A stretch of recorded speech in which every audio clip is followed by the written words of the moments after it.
ugrilarni kosmetologlar davolay olmaydi. Bu bo'lmagan gap. Kosmetologlar ham davolaydi. Bilimi bo'lsa bo'ldi. Ugri bilan keldimi, uni lichena qilishga men uy sharoitidagi ishlatadigan kosmetikasiga ahamiyat beraman. Dermatologik yaxshi kosmetika bilan davolash mumkin. Dermatolog bu butun teri kasalliklari bilan ishlaydi, faqat yuz bilan emas.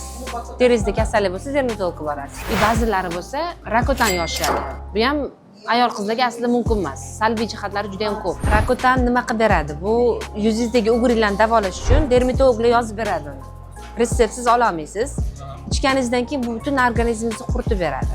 Qurigandan keyin, конечно, ugrilaringiz ham quriydi, lekin uni foydali tarafi bo'lgan bilan zarari ham ko'p. Lekin kosmetologiyada faqatgina rakotan ichib yoki gormonal mazzaga suyanib qolmaslik kerak. Bor yo'llari домашний уход bilan, dermatologiya kosmetikalar bilan, mezoterapiya muolajalari bilan ham ugrini davolash mumkin. Yuzni terisiga ziyon yetkazmagan holda. Biz shunaqa ishlaymiz, estetik kosmetologlar. Ba'zilar aytishadi, ugrilarni kosmetologlar davolay olmaydi deb. Bu fikrga umuman qo'shilmayman. Do'y postlarni o'zingizlar ham ko'rishingiz mumkin.